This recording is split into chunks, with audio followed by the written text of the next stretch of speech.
Hi everyone and welcome to day 11 of Colouring Roulette. Let's see what we've got to work with today. Not too many options left on the wheel now.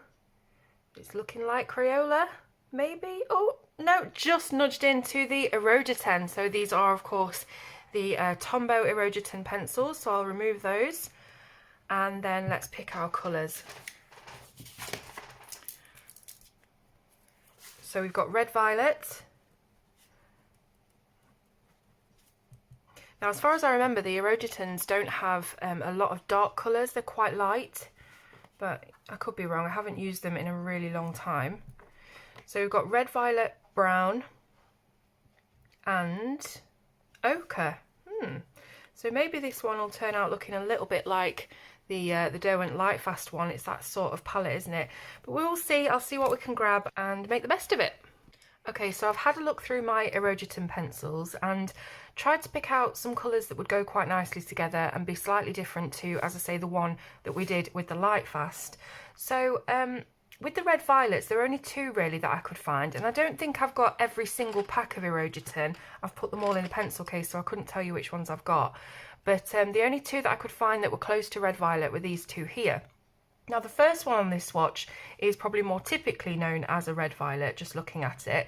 And the one to the right is definitely more red, maybe slightly maroon kind of colour. But I thought that red violet is very, very similar to what we've used before. It's going to come out with a pretty similar palette and look to it. So I wanted to try and change it up a little bit. And I thought, this is my challenge, so I'm doing it how I want. And I've chosen this one, which is very much more red, but it's still sort of towards the end of that spectrum of colour. So we're going for it. Now, with the ochre, there were three here that I had to choose from, and a couple of them were definitely more green ochre toned. And then you had the one that was much more of an orangey yellowy ochre. So I went with that one purely because it just adds a little bit of brightness to it. And then for the browns, most of them were quite reddish, apart from this one in the middle, which was the darkest I could find. And I thought the reddish ones would be just too similar to the red violet, so I went for that darker one. So hopefully that will go quite nicely. And I thought a perfect illustration to do for this colour palette would be this leaf one here. So that's what we're going to do. It's going to be quite autumnal and hopefully it'll look nice. Okay, so let's get started. I'm going to use this red violet, which is actually called Tyrion Purple, if you're following along. It's from the set DL10, which might be dark something 10. I'm not sure what the set is. And the ochre is Bamboo from D14, and the brown is Chestnut Brown from D2. So if you've got the Erogeton sets, that should make sense to you. And what I'm going to do first is start off, I think, with the Tyrion Purple and just go around the edge of this really big leaf, and hopefully we'll be able to make a very nice sort of seasonal, leaves are just turning, the colours becoming really golden and reddish and beautiful. Be able to create that look. So the Erogeton pencils are on the harder side of the scale. I'm not really sure if they're wax or oil. I can't remember from my review what they are, but they definitely handle more like an oil pencil, just purely because of that hardness and layering and things like that. So as you can see, I'm going really, really light on this because I don't want to max out the layers too quickly. But as I've mentioned in previous videos, this particular book, Worlds of Wonder, has some beautiful paper, and pretty much every pencil seems to be working really, really well on it. I think there was one set of pencils that didn't seem to lay down quite as nicely. I think it was the Kohinoor pencils. Just tended to give a little bit of that kind of waxy build-up. So, but as for all of the rest of them, I think they've laid down on this paper really, really nicely. So again, it is all about technique, all about paper, not necessarily what skills you have personally, so don't sort of blame it on yourself if it doesn't turn out right. A lot of the times it can be the paper and the way that the pencils need to be handled. So I'm just doing this really, really lightly, using little rounded scumbling motions to keep our strokes nice and smooth.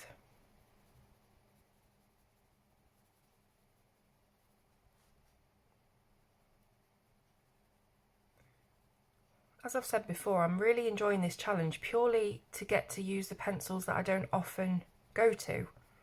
I think too often you can get stuck in using the same thing because you get the best results from them and you know how to use them, and you know that your piece of art is going to turn out better than maybe it would if you jumped into a whole different pencil that has a different feel and wouldn't blend as well and wouldn't look as perfect at the end of it. But that could be just a perfectionist trait. But this one, it's really opening my eyes to everything I've got that I need to use, you know. I was talking to a friend today about Copic markers, and I was saying I've got some Copic markers and I absolutely love them. The brush, you just can't beat it, but I'm very loath to use them because they're so expensive. I don't want to use them up. And like my friend said, you can get into that rut of, well, I don't want to use them because then I won't have them to use. Do you know what I mean? And it's just, it's silly when you think about it, really. So I think use what you've got, make the best of it. And these things that you've spent money on, that you've invested in, they're never gonna get used or reach their potential if they're sat on the shelf. So no matter what you've got, and I know how expensive they are, believe me, luminance, pencils, you know, Copic markers, anything that's over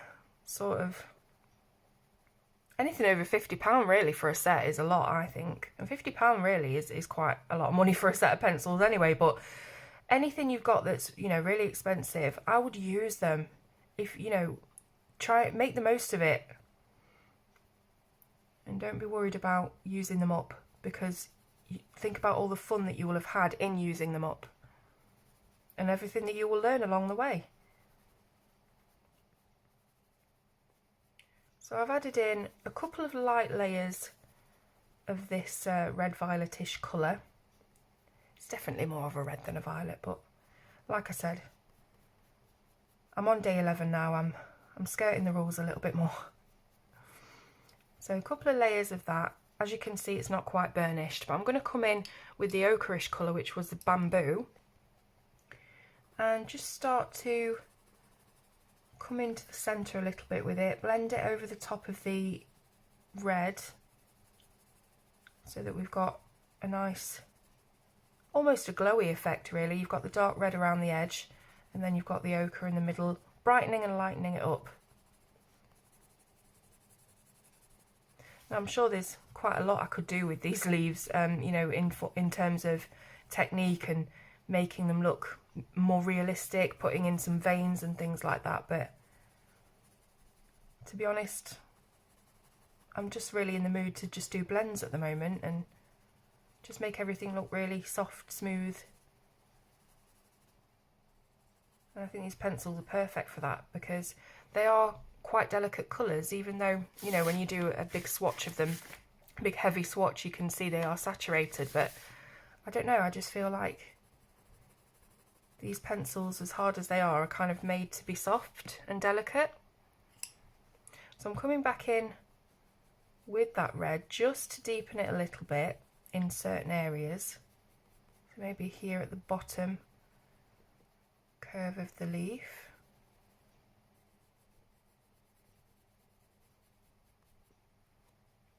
And just bring it in here a little bit. Just to give it a little bit of shape.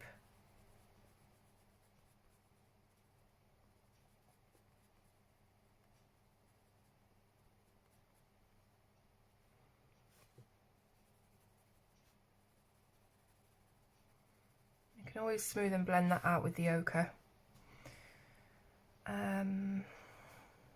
Maybe I should bring a little bit down here.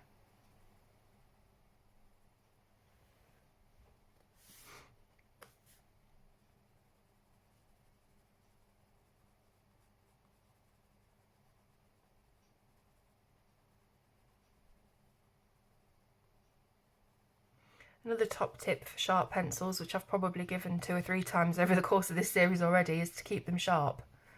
Did I say sharp pencils or did I say hard pencils? I meant to keep hard pencils sharp because they seem to give off more pigment and have better coverage and get into the tooth of the paper much easier that way. With wax pencils, it's not so important to do that, even though I always do, because I just find it helps the colouring process to do that. But with harder pencils, definitely keep them sharp. As soon as you feel them start to blunt, you will notice that you're just getting less and less effect on the paper. So keeping them nice and sharp, turning them all the time as well to get into the sharper side of the core. As you colour, you will blunt the side that you're using, so just keep spinning them and getting a sharper side.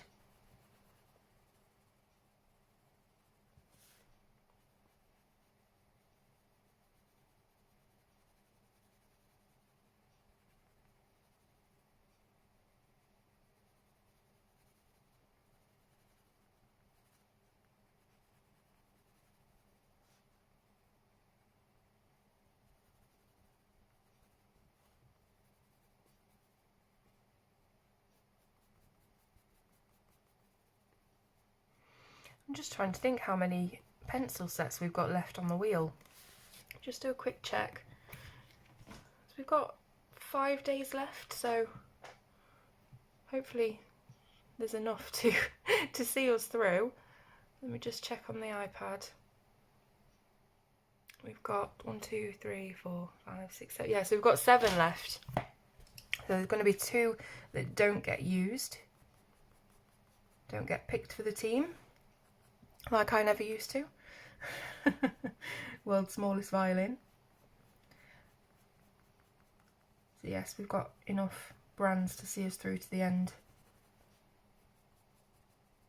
I'm quite sad really, because I've enjoyed spending this little bit of time every day, colouring and talking to myself. Most of all, I do enjoy reading your comments and just seeing that you're enjoying it too. Makes it all worthwhile. You know, for the days that I think, oh man, I need to go and film that episode for today, and you know, sometimes you can't be bothered to get up off the settee. You know, so knowing that everyone's enjoying it is keeping me going with it as well. So I'm going to bring the ochre just down, go completely over the lines, but you know, really it's Joanna's fault for doing the lines too close together. And yeah, so that's quite nice there, making sure it's all blended out. So again, I'm pleasantly surprised by these pencils. I have used them a number of times before, but not for a long time. So lovely. What now? Do I want to add a little bit of this red just on the end of the stalk? There we are. So I've got the brown, and I think the brown might be nice on this oak leaf. So how do I want to colour this? Do I want to go from the centre outwards? Yeah, let's do it. So this is the brown, which is called Chestnut. And as I say, it's the darkest one that I had in my sets, and all the others were quite reddish. So in order to make the colours as far apart as possible, I thought I'd choose this one. You know, it's funny because I'm doing these videos, I always find little things to pick up on that annoy me, and I think, is this going to annoy everyone else? Like my inflection, I always seem to go up at the end of sentences, have you noticed? And that would really annoy me if it was someone else. I'm just being too self-critical as usual, but anyway, so there's the chestnut, just a little bit in the centre. Again, quite light.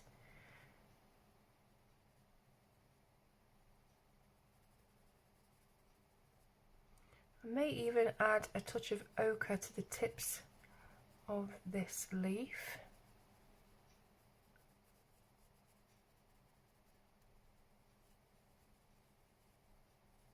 But I want the majority of it to be this chestnut brown, which isn't, you know, really too far away from the ochre. The ochre is just a bit brighter.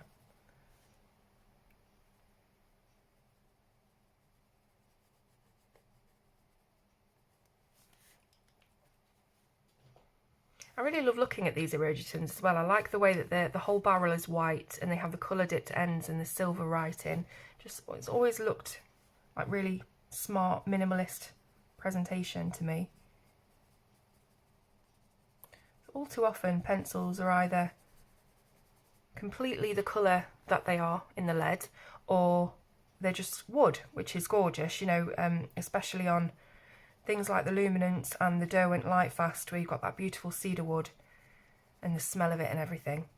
But it's quite nice actually. These they're Japanese, aren't they? So they are definitely minimalist and quite clean looking, as most things from Japan are. They do use a lot of white sort of casing, you'll notice, in their products. For example, I don't have them here, I think my son's nicked them, but the mild liners, you know, those really pastel kind of highlighters, and the emote fine liners as well, they're white. So it's just something I've noticed. It's quite nice. Bringing back some of the chestnut that has been dulled by the ochre.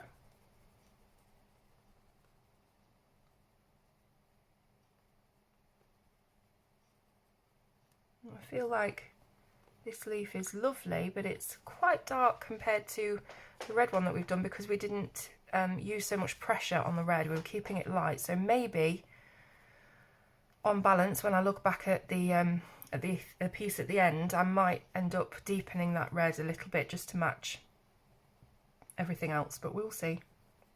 Just looks slightly desaturated now.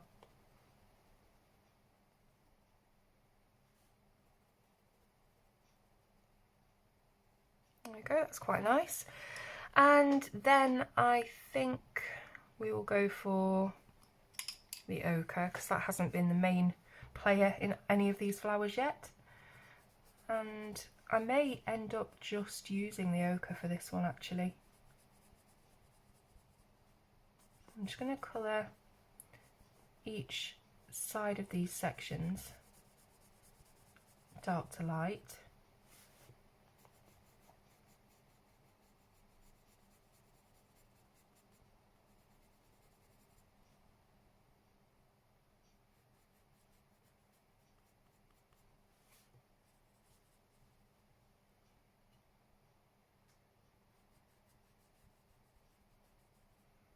Usually I would have done the other side of the line, but I ended up going too far, so this is what we've got. I usually like to have the darker parts at the bottom of the section rather than the top.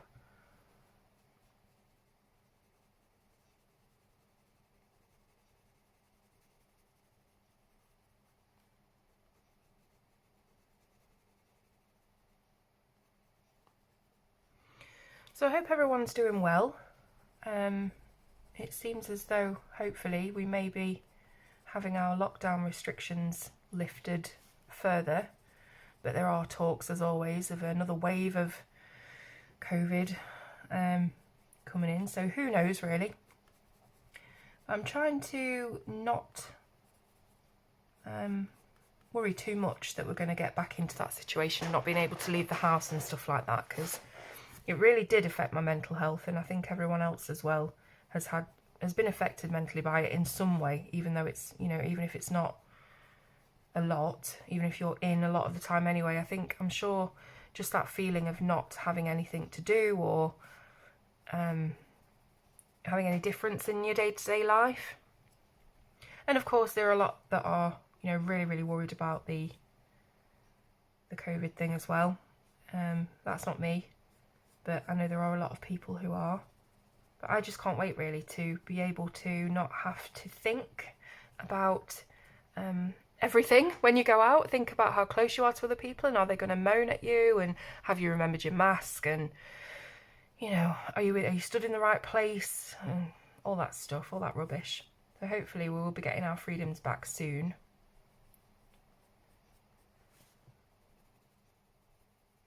As I've said on previous videos, I don't really go into my opinion on the whole thing, because it just causes a lot of debate, and it's so polarising how people feel about this whole thing. It's just best not to get into it, really. But I'm not worried, suffice to say, about coronavirus itself, personally. But that doesn't mean that people who are worried are, you know, shouldn't be. I'm totally all for freedom of thought and expression, and whatever you feel is right for you. Don't really know how it got onto this deep tangent, but it did. Okay, so I'm going to leave that one at that. I think it looks quite nice. It's almost like a burnt gold. It's really nice, that. So let's jump back to our first colour, which was the Tyrion Purple. Tyrion is a character from Game of Thrones. It's the dwarf. Do you call him a dwarf? I don't want to be on PC if that's not what they call him. But yes, I think it's might be spelt differently, or maybe not. But yeah, great character. Don't know if you have seen Game of Thrones, but it's fantastic. I'm not like a mega fan of it or anything. I've seen it once all the way through, and I don't think I'll watch it again. But really, really good TV. At the moment, I am wanting to start watching Line of Duty, which you may have heard of, well, you will have heard of if you're in the UK because it's massive. Don't know much about Further Afield. Obviously, you'll get it on BBC America and stuff like that, but I've seen the first series and some of the second series a while ago now. It was a few years ago, and what I want to do is watch it from the start again and catch up, because I think we're on series 6 now, so I've got a lot of catching up to do. And every week, every Friday, there's a programme on TV called Gogglebox. Now, I don't know whether there is an American version of this. I think there's an Australian version, but American I'm not sure. And basically what it is you're watching other people watch TV, which sounds super, super boring, but the people who they've chosen to appear on Gogglebox and be the ones sat in the living room watching the TV and commenting on what they're watching, they're all so funny. And it's you watch Gogglebox for them. You don't watch it to you know, see what was on that week, even though it is a really good way of sort of seeing a little snippet of what is on here and there, things you might have missed. But yeah, it's really, really funny, and I've been seeing the series 6 clips on Gogglebox, and I keep wanting to look away or fast forward it because I want to catch up and not be spoilt by things. So I need to do that. It's just, you know, there's just too much on TV. I think there's too much to watch. We've got so much selection, and then we still can't really find things to watch. But at the moment, I'm about 7 seasons deep into Grey's Anatomy, which I've never seen before, and that's what I've been binging all throughout doing the diamond painting of my granddad, which was absolutely massive and took a couple of months to do. That's what I've been doing. I've been watching Grey's Anatomy, and I think I'm on season 7 now, and that's got about 16 seasons, so I've just got too much to watch. But I guess that's the beauty of the lockdown, is that you've got time. But TikTok is also, you know, it eats your hours, doesn't it? You can sit down and click on TikTok, and then 3 hours later it feels like you've been 5 minutes watching TikTok. So yeah, just can't wait to just get out of the house really again. I mean, we have been going out recently because things have lifted and unrestricted and things like that, but it'll be nice, as I say, just to be able to just do what you want. And, you know, if you think, right, I want to go for a meal tonight, or nip to the cinema and see what's on, or anything really, and you won't have to be concerned about, well, what are the opening times and how many people are allowed in and all of that stuff. But knowing me now, I'll be the person that takes a mask when you don't have to. Because I always forget the mask when we need it, and I'm sure that whenever, if ever, we stop wearing masks, I'll be the one that brings it, and I'm like, oh yeah, I don't need that anymore. Right, so I've just spent all that time waffling whilst colouring 3 tiny weeny leaves with the Tyrion Purple, and I'm just thinking now what to do next. I might also colour these 3 in the same, because they'll sort of separate this area from the 2 ochres. I don't know what my logic is, but I'm going with it. So just doing a little bit of harder pressure at the bottom and a bit of lighter at the top.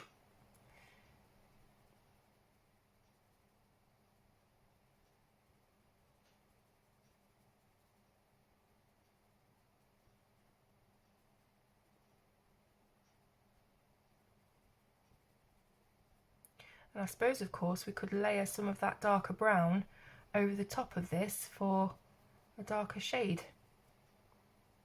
I'm not going to bother swatching it out on the paper because I know that it will work.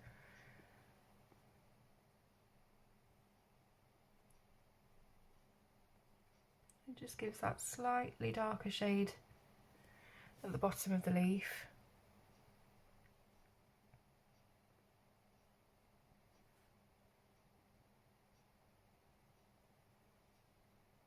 While she's still maintaining the integrity of the chestnut colour.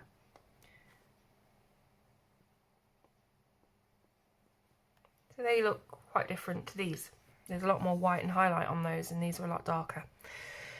Alright, so ochre again, I think, for these ones. Maybe I'll do something else, but let's just colour them in first and see what happens. I'll go from the centre of the leaf outward and then from the outside of the opposite side inward.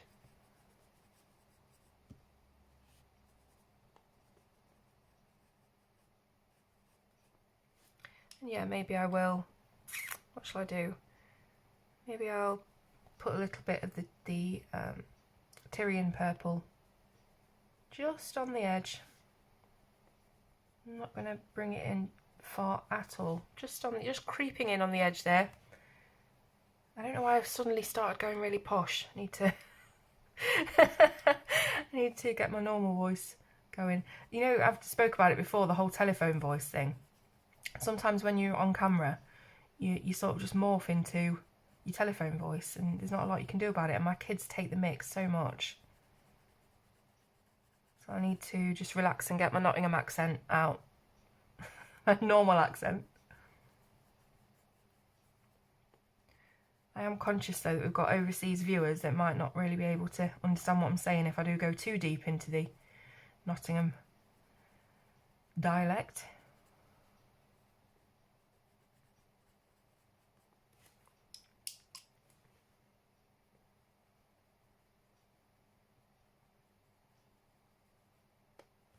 So I think these colours really are perfect for this illustration, aren't they? Definitely for that autumnal look. Probably put slightly too much purple on there, but just grade it back a little bit with the ochre. That's lovely. So finally we've got this little group of petals here, flowers, leaves, whatever. What do I want to do? So I need to come in with the darker brown, don't I, just to tie that in. So maybe I will do tops and bottoms for this, which I normally do on petals, but should work on leaves.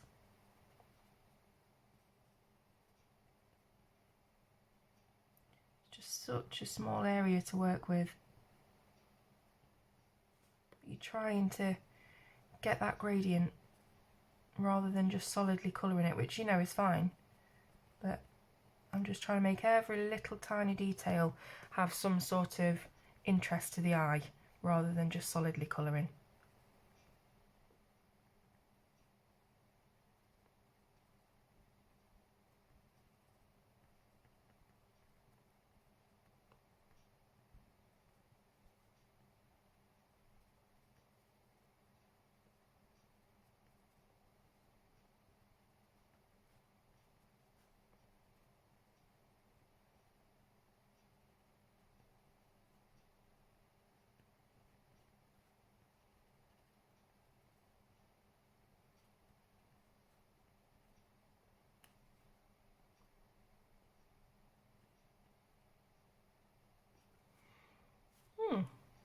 I don't know why, but they remind me of coffee beans a little bit. It's pretty. I think brown is a gorgeous colour. I know people associate it with not very nice things, but to me the colour of the earth that we stand on is beautiful. And there's so many variations of brown. There are some quite ugly browns as well, but they all have their place.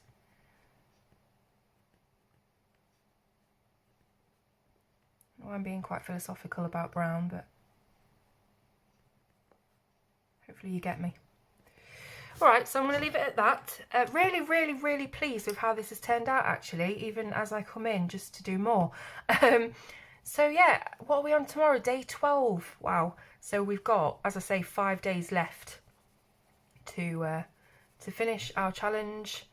And it seems like from the view count, people are coming back to watch this every day. So clearly it's popular. From your comments, it's popular.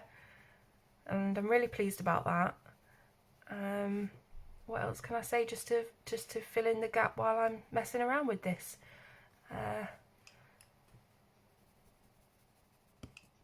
You know what I need? I need some of you here just to go, Claire, stop. That's enough. All right, pencils down. Done. Right, see you tomorrow.